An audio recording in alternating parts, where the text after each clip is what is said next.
اقبال کہتے ہیں مریم از یک نسبت عیسیٰ عزیز، حضرت مریم ایک نسبت سے عزیز روزگار بن گئی، از سے نسبت حضرت زہرا عزیز، لیکن سیدہ زہرا سلام اللہ علیہا کی عظمتوں کے ایک نہیں 3 حوالے ہیں۔ نور چشم رحمت للعالمین، امام اولین و آخرین۔ ایک نسبت تو یہ کہ وہ امام اولین و آخرین رحمت للعالمین کی صاحبزادی ہیں، پارہ قلب محمد ہیں صلی اللہ۔ ارشاد فرمایا فاطمہ تو بدعۃ منی، فاطمہ میرے جگر کا ٹکڑا ہے۔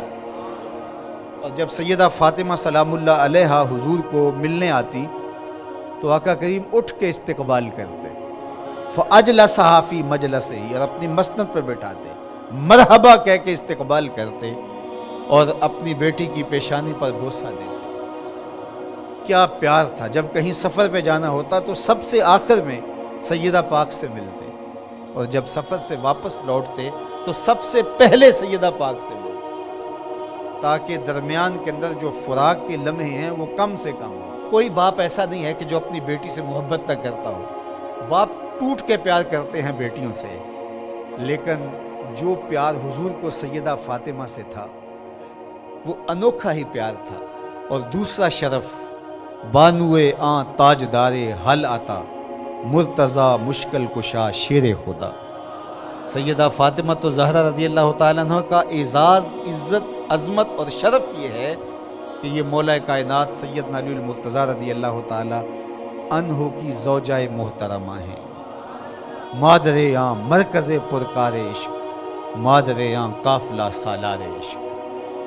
ماں ہیں تو اس کی جو عشق کے قافلے کا سالار ہے، جو عشق کی پرکار کا مرکز ہے، مرکز کے گرد پرکار گھومتی ہے۔ عشق کی پرکار جس وجود کے گرد گھومتی ہے اس کا نام حسین ابن علی ہے، اور حسین کی ماں کا نام فاطمہ بنت محمد ہے صلی اللہ علیہ وسلم۔ ذرا نسبتیں دیکھیے، سیدہ فاطمہ تو زہرا کا بابا نبیوں کا امام، سیدہ فاطمہ تو زہرا کا شوہر ولیوں کا امام، سیدہ فاطمہ تو زہرا کے بیٹے جنت کے جوانوں کے سردار، اور سیدہ فاطمہ تو زہرا سلام اللہ علیہا کی اپنی عظمت سنی۔ حضرت حذیفہ بن یمان رضی اللہ تعالیٰ عنہ فرماتے ہیں، حضور نے خود ہی فرمایا، حذیفہ سنو، یہ میرے پاس فرشتہ کھڑا ہے جو آج سے قبل دھرتی پہ پہلے کبھی نہیں آیا، آج یہ پہلی مرتبہ دنیا پہ آیا ہے، اور اللہ سے اجازت لے کے 2 کام کرنے آیا ہے۔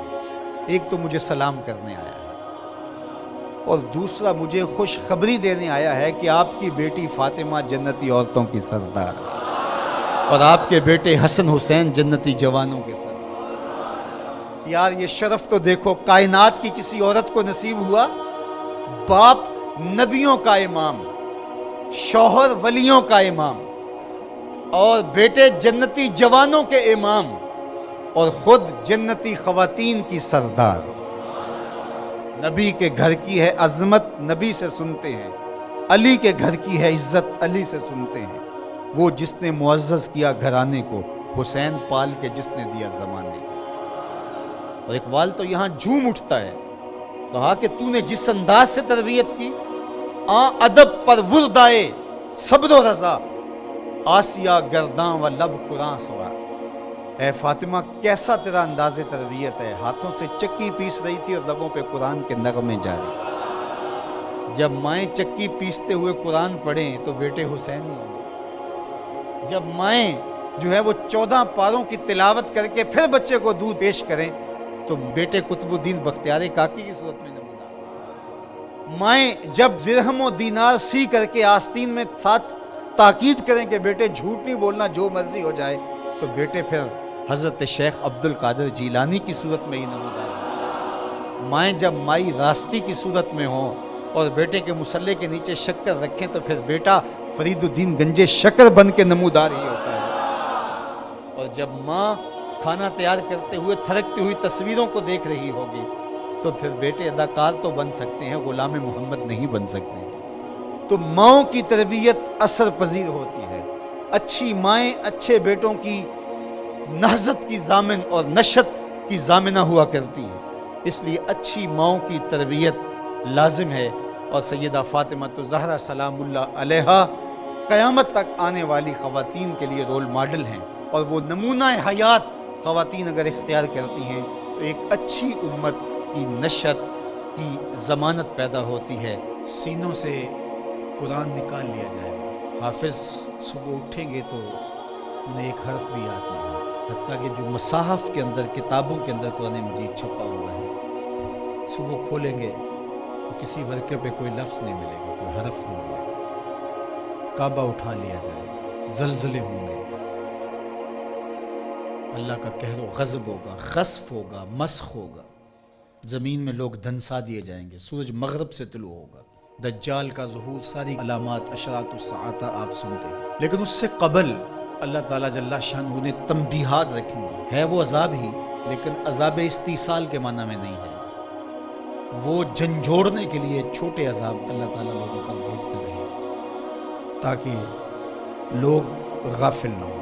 ارشاد فرمائے قل هو القادر علی ان یبعث علیکم عذابا من فوقکم، اے حبیب آپ فرما دیجئے اللہ اس بات پہ قادر ہے کہ وہ تمہارے اوپر سے عذاب بھیجے، آسمان سے پتھر اترے، آسمان سے اللہ کے عذاب نازل ہو، کڑکتی بجلیاں اور کڑک ان کو آ لے، اس تمازی میں ہوا، وہ اس بات پہ اب بھی قادر ہے۔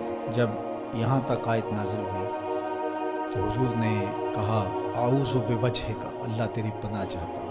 پھر اس کے بعد یہ کلمات نازل ہوئے او من تحت ارجلکم، یا تمہارے نیچے سے وہ عذاب پیدا کر دے، زلزلے آئیں، طوفان آئے اور تم مٹا دیے جاؤ۔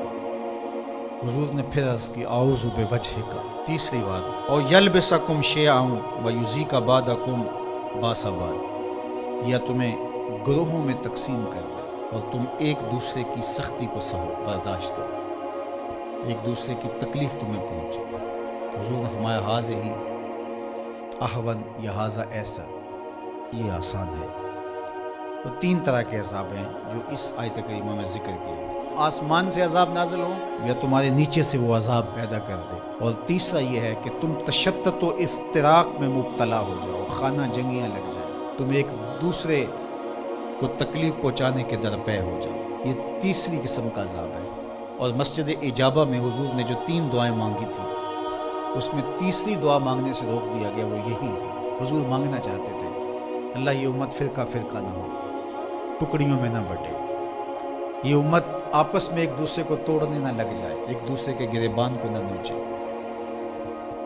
لیکن حضور کو منع کر دیا گیا کہ یہ ہوگا، جب بدکاریاں ہوں گی، جب گناہ ہوں گے تو اللہ جل شانہ اس کے بدلے میں ان پر جو چھوٹا عذاب مسلط کرے گا، جو ان بڑے عذابوں کے مقابلے میں چھوٹا ہے۔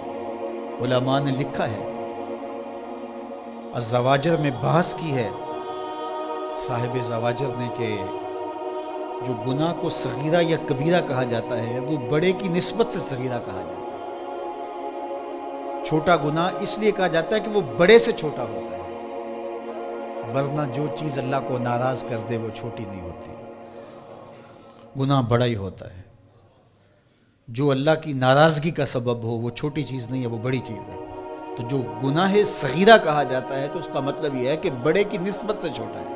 تو جو چھوٹا عذاب کہا گیا تو چھوٹے عذاب سے مراد جو بڑے کی نسبت کم درجے کا ہے۔ تو عذاب ہے، تو اوپر سے عذاب اور نیچے سے عذاب یہ اس امت پہ نہیں ہوں گے، یعنی قحط نہیں ہوگا، غرق نہیں ہوگا، آسمان سے پتھر نہیں برسائے جائیں گے، لیکن چھوٹے عذاب ان پر مسلط کیے جائیں گے۔